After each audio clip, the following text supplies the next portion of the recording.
Bab 992. Jantung pembunuhan. Melihat pedang darah warrior yang terhempas ke arahnya, matanya melebar, macan tutul ungu bahkan lupa untuk melarikan diri. Dia tidak menyangka warrior yang akan menyerangnya, bagaimana seorang warrior yang bisa menyerangnya. Dalam pikirannya, seharusnya warrior yang tidak akan pernah menyerangnya. Oleh karena itu, dia tidak memiliki rasa waspada sedikit pun terhadap warrior yang, dan dia mempercayai warrior yang sepenuhnya. Namun, pada saat ini warrior yang benar-benar menyerangnya.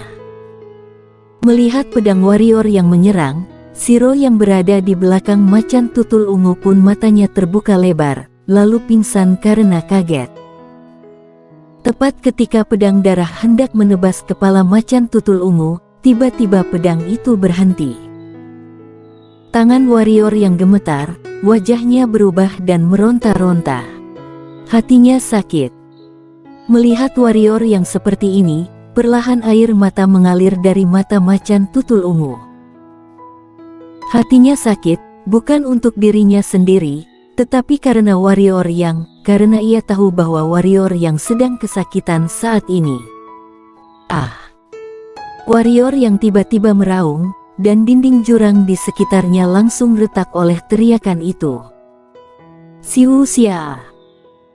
Dua bilah pedang terbang tiba-tiba, dan kemudian berubah menjadi dua cahaya pedang dan menancap ke tangan kiri dan kanan warrior yang, dan memakunya ke tanah. Belum selesai. 4 pedang lainnya terbang keluar dari warrior yang, dan kemudian memaku kakinya. Dalam sekejap, warrior yang dipaku sangat erat oleh 6 bilah pedang. Macan tutul ungu terkejut dan hendak mengambil tindakan. Pada saat ini, warrior yang tiba-tiba bersuara, "Jangan bergerak." Mendengar itu, macan tutul ungu sangat gembira dan langsung terbang ke depan warrior yang, namun langsung terpental oleh pancaran darah warrior yang. Jangan mendekat dulu. Warrior yang berkata satu demi satu, wajahnya masih tampak menyakitkan, tubuhnya terus-menerus gemetar, sinar darah terus mengalir dari tubuhnya, dan dalam beberapa saat, seluruh jurang sudah ternodai darah. Macan tutul ungu tidak berani mendekati warrior yang, ia berhenti dan memandang warrior yang dari kejauhan dengan berlinang air mata. Warrior yang tiba-tiba menyeringai padanya dan berkata, Jangan khawatir, aku tidak akan kalah darinya. Dia berani mengendalikanku untuk membunuhmu, aku akan menghancurkannya." Setelah berbicara, warrior yang meraung, dan jiwa pedang alam ketiadaan menyapu keluar tubuhnya. Pada saat yang sama, cahaya merah menyapu, dua konsepsi niat menekan satu sama lain lagi. Pada saat ini, sebuah suara terdengar di benak warrior yang, "Mengapa menolakku? Patuhi aku memberimu kekuatan tanpa akhir. Selama kamu dan aku bergabung, siapa yang bisa menghalangi kita, pendekar suci?"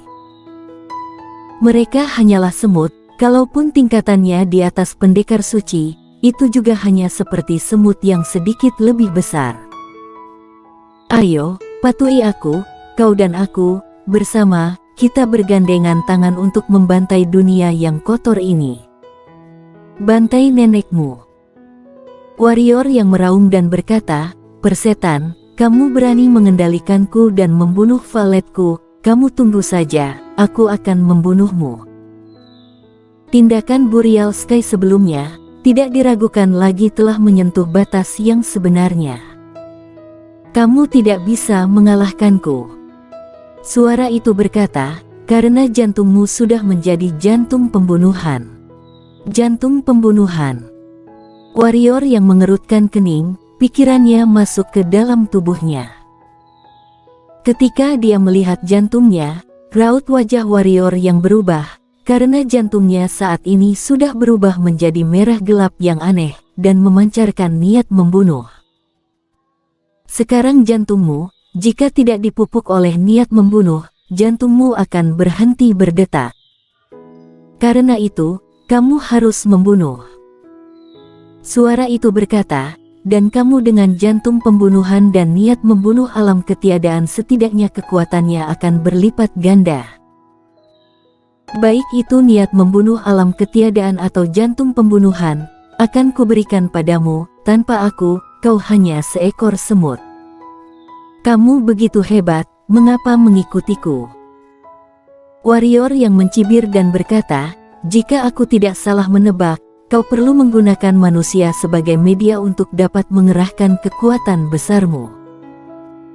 Mungkin lebih tepat bahwa kau butuh berkembang dan tumbuh, dan kau perlu menggunakan orang untuk mengembangkan dirimu. Lagian bagaimanapun juga, kau hanyalah pedang. Cari mati. Raungan itu terdengar di kepala warrior Yang, dan kemudian, pancaran darah menyapu tubuh warrior Yang dan menekan niat pedang alam ketiadaan warrior Yang. Di bawah tekanan ini, niat pedang alam ketiadaan warrior Yang mulai masuk ke tubuhnya sedikit demi sedikit. Pada saat yang sama, mata warrior yang sudah jernih mulai berangsur-angsur berubah menjadi merah lagi. Pergi cari leluhurmu. Warrior yang meraung, dan domain pedang terbuka. Di bawah tekanan domain pedang, niat membunuh alam ketiadaan yang arogan tiba-tiba menghilang banyak. Namun segera, niat membunuh alam ketiadaan ini mulai melawan domain pedang itu. Darah yang tak terhitung jumlahnya terus mengucur dari warrior Yang, melawan domain pedang warrior Yang terus-menerus. Di bawah serangan bertubi-tubi dari niat membunuh alam ketiadaan, domain pedang warrior Yang runtuh, menunjukkan tanda-tanda hancur. Domain pedang. Sayangnya, alammu terlalu rendah untuk menguasainya sepenuhnya. Suara itu terdengar lagi di benak warrior Yang, warrior Yang, kamu adalah pembunuh, dan kita adalah pasangan yang cocok. Selama kau mematuhiku dan bergabung, siapa yang bisa menghalangi kita? Jangan melawan, jangan ragu, patuhi aku akan memberimu kekuatan tak terbatas. Kuat sekali Burial Sky. Melihat domain pedang sendiri tidak bisa menekan niat pedang pembunuh ini, warrior yang tercengang. Dia tahu bahwa dia benar-benar tamat kali ini. Burial Sky dengan tingkat semi kaisar ini begitu kuat, jangankan dia, bahkan para pendekar suci pun dikhawatirkan tidak dapat melawannya. Pantas saja dari leluhur pendiri perkumpulan pedang kuno, tidak ada yang berani mengambil barang ini. Bukannya tidak mau, tapi tidak berani. Apa yang harus dilakukan? Merasakan niat membunuh terus-menerus mempengaruhi otaknya, ekspresi warrior yang menjadi sedikit cemas. Tiba-tiba, matanya menyala, dan dia hampir melupakan salah satu hal terpenting. Pusaran pusat energi. Apakah Burial Sky sehebat pusaran pusat energi? Menurut pengamatan warrior Yang, jangankan Burial Sky yang hanya tingkat semi kaisar, bahkan jika itu setingkat kaisar pun tidak sehebat pusaran pusat energi. Apakah sesuatu seperti mata jalan surga ini bisa dibandingkan dengan pedang biasa seperti ini? Memikirkan hal ini, warrior yang mengerang, dan kemudian berkata, jika ingin aku mematuhimu, boleh, tapi kau harus membantuku. Kalau kau melakukannya, aku akan mematuhimu dan menerima kekuatanmu. Jika tidak, aku tidak akan menurutimu bahkan harus dibakar. Setelah keheningan yang lama, suara Burial Sky terdengar lagi di benak warrior Yang, bantuan apa? Warrior yang berkata, apa kau melihat pusaran pusat energi di tubuhku? Benda ini bagai parasit di tubuhku, dan terus-menerus menyedot energi hitamku dari waktu ke waktu, membuat tingkat kultivasiku tidak dapat meningkat dengan cepat. Tetapi kekuatanku terlalu lemah untuk mengeluarkannya. Selama kau bisa membantuku mengeluarkannya atau menghancurkannya, aku akan bergabung denganmu, bagaimana? Pusaran pusat energi. Ada sedikit keraguan dari suara Boreal Sky, dan dia merenung untuk waktu yang lama, lalu berkata, "Aku akan membantumu menyingkirkannya. Apakah kau benar-benar bersedia mematuhiku?" "Tentu," warrior yang menegaskan. Setelah lama terdiam, Boreal Sky berkata, "Baiklah, aku akan menyingkirkannya untukmu." "Di mana tubuh aslimu?" warrior yang bertanya tiba-tiba. Meskipun pedang darah di tangannya kuat dan tidak lemah dari tingkat dewa, tetapi nalurinya mengatakan kepadanya bahwa itu bukan tubuh Boreal Sky. "Aku tidak punya tubuh." Boreal Sky berkata, "Selama ada darah, di situ aku ada. Selama jantung pembunuhan tidak mati atau disucikan, aku akan hidup selamanya.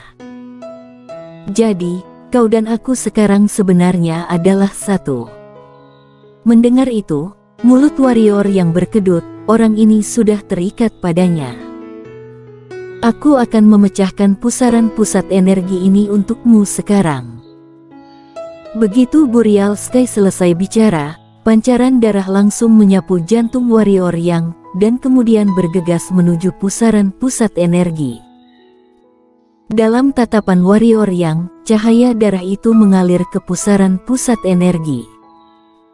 1 detik berlalu, 2 detik berlalu, 3 detik berlalu.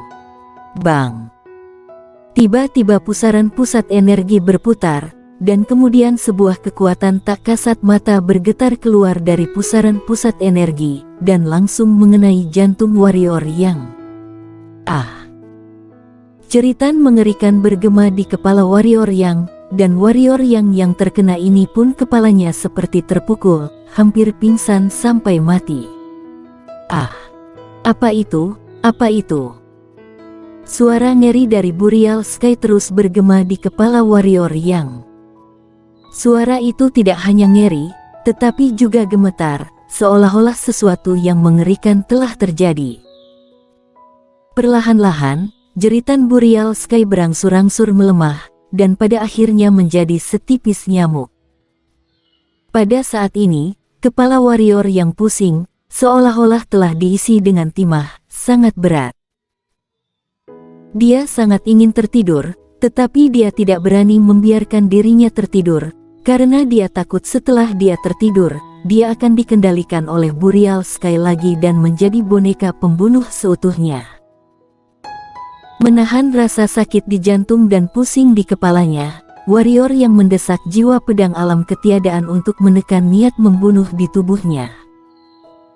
Pada saat ini, Boreal Sky terluka parah, dan ini merupakan kesempatan terbaik untuknya. Kota Yunhai. Di luar kota, terdapat banyak siluman monster, klan ular sanca, klan serigala langit, dan klan King Kong. 3 klan siluman monster dihadang di gerbang utama, gerbang utara, dan gerbang selatan kota Yunhai. Satu persatu siluman monster menatap kota Yunhai dengan memancarkan cahaya yang ganas. Di atas pintu masuk utama, Pak Tua Mo dari Sekte Suci Awan, berdiri dengan bangga, dan di samping ada 5 orang pendekar suci termasuk Raja Serigala Langit. Di belakang beberapa pendekar suci ada 1000 master setengah suci tingkat tinggi yang mengenakan baju besi emas dan memegang busur panjang. Di belakang 1000 master ini, ada 5000 master bersenjatakan senjata perak dan mengenakan baju besi perak, semuanya adalah master setengah suci tingkat tinggi. Di dalam kota, 5 orang pendekar suci perguruan lautan awan termasuk Henry Sang dan Andre Zhu, berdiri di gerbang utama kota. Di samping mereka adalah Grace Yu dan Leviana Sang, dan Sun Kengel yang menggendong rubah ungu. Perguruan lautan awan, saatnya mati. Suara Raja Serigala Langit bergema di kota Yunhai. Siluman monster yang tak terhitung jumlahnya melolong bersama, dan kemudian bergegas menuju kota Yunhai. Saat ini, kedua belah pihak sudah tidak perlu omong kosong. Tangkap Grace Yu hidup-hidup, dan bunuh sisanya tanpa ampun. Tetua Yun Sekte Suci Awan memandang Grace Yu di atas tembok kota. Aku akan menghadang kedua orang ini, dan sisanya kuserahkan padamu. Hari ini, bertarung sampai tetes darah terakhir. Begitu Henry Sang selesai bicara, tubuhnya bergerak, bergegas menuju Pak Tua Mo dan Tetua Yun. Cari mati. Keduanya mendengus dingin, menyerang bersama, melawan Henry Sang untuk sementara waktu dan melarikan diri ke dalam kehampaan. Hari ini, aku ingin melihat siapa yang bisa menyelamatkan perguruan lautan awanmu. Raja Serigala Langit mencibir dan hendak menyerang. Pada saat ini, wajahnya sedikit berubah. Dia melihat ke langit, hanya titik hitam yang muncul di ujung langit. Titik hitam itu semakin besar, dan dalam waktu kurang dari 1 detik, raksasa muncul di atas kota Yunhai. Naga. Naga yang legendaris. Seekor naga hitam muncul di atas kota Yunhai. Level suci. Hor. Naga raksasa tiba-tiba meraung ke bawah, gelombang kekuatan naga mengalir, dan dalam sekejap, semua siluman monster yang mengepung pun jatuh ke tanah. Raut wajah Raja Serigala Langit dan lainnya berubah drastis, dan mata mereka penuh dengan ketakutan. Orang-orang di kota Yunhai sangat gembira, meskipun mereka juga sedikit bingung dan tidak mengerti mengapa naga raksasa itu muncul. Itu tidak penting karena naga raksasa itu menyerang siluman monster. Naga hitam besar perlahan turun, dan akhirnya berhenti di luar kota Yunhai. Saat ini, semua orang terkejut karena menemukan ada seorang pria berdiri di belakang naga. Itu dia. Melihat pria ini, Sun Kangol di atas tembok kota mengerutkan kening dan berbisik pelan. Kamu kenal? Siapa dia? Grace Yu mendengar kata-kata Sun Kangol dan langsung bertanya.